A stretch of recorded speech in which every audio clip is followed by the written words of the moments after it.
সবাইকে শুভেচ্ছা ও ভালোবাসা জানিয়ে আমি আফতাব হালদার প্রতিদিনের মতন আজও শুরু করছি বেঙ্গল নিউজ চ্যানেলে ভোটের খবর। লোকসভা 4 দফা ভোট গ্রহণ শেষ হয়েছে, এখনো 3 দফা ভোট গ্রহণ বাকি আছে।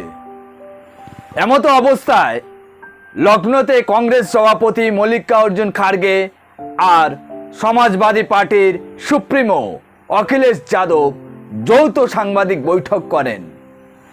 সেখানে ঘোষণা করেন, ইন্ডিয়া জোট ক্ষমতায় এলে সরকারের প্রথম কাজ হচ্ছে গরিবদের প্রতি মাসে 10 কেজি করে বিনামূল্যে রেশন দেয়া।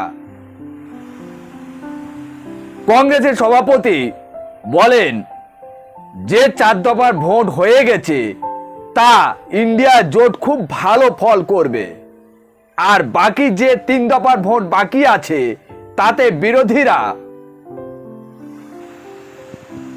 মানে ইন্ডিয়া জোট ভালো রেজাল্ট করে সরকার গঠন করবে। কংগ্রেসের বর্ষিয়ান নেতা আরো বলেন, 4 জুন ইন্ডিয়া জোট সরকার গঠন করবে আর মোদিবাবু বিদায় নেবেন। খাড়গে এদিন আরো দাবি করেন, উত্তরপ্রদেশে 80টি আসনের মধ্যে বেশিরভাগ আসনে বিরোধীরা জিতবে। রাজনৈতিক বিশ্লেষকরা সবসময় বলে থাকেন, উত্তরপ্রদেশে যারা বেশি আসন পায় তারা সরকার গঠন করতে সক্ষম হয়। ওই দিন কংগ্রেসের সভাপতি মোদিজিকে কটাক্ষ করতে ছাড়েনি। মোদিজি আর বিজেপির নেতারা সব সময় বলে থাকেন, বারাণসীকে জাপানের কিয়োটো শহরের মতো সাজিয়েছে। খাড়গে বলেন, একমাত্র কিয়োটোতে লড়াই হচ্ছে, ভারতবর্ষে আর কোনো জায়গায় লড়াই হচ্ছে না।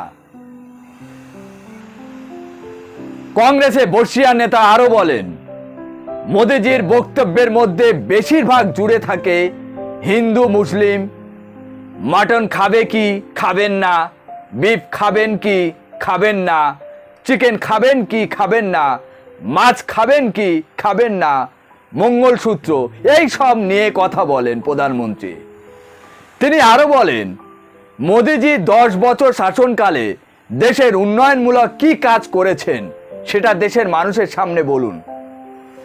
বলার মতো সময় এসেছে, বলছেন না কেন? আসলে মোদিজি দেশের জন্য উন্নয়ন কিছুই করেননি, তাই মোদিবাবু উন্নয়ন নিয়ে কিছুই বলতে পারছেন না। অখিলেশ যাদব বলেন, বিজেপির সব প্রতিশ্রুতি মিথ্যা হয়ে গেছে, তাই তাদের পরাজয় বুঝতে পেরে প্রচারের ভাষা বদলে ফেলেছে। আজ এখানে শেষ করছি। সবাই ভালো থাকুন, আর প্রতিদিন সকালে বেঙ্গল নিউজ চ্যানেলে দেশের বড় খবর নিরপেক্ষভাবে আপনাদের সামনে আমি পরিবেশন করি। Tata, bye bye.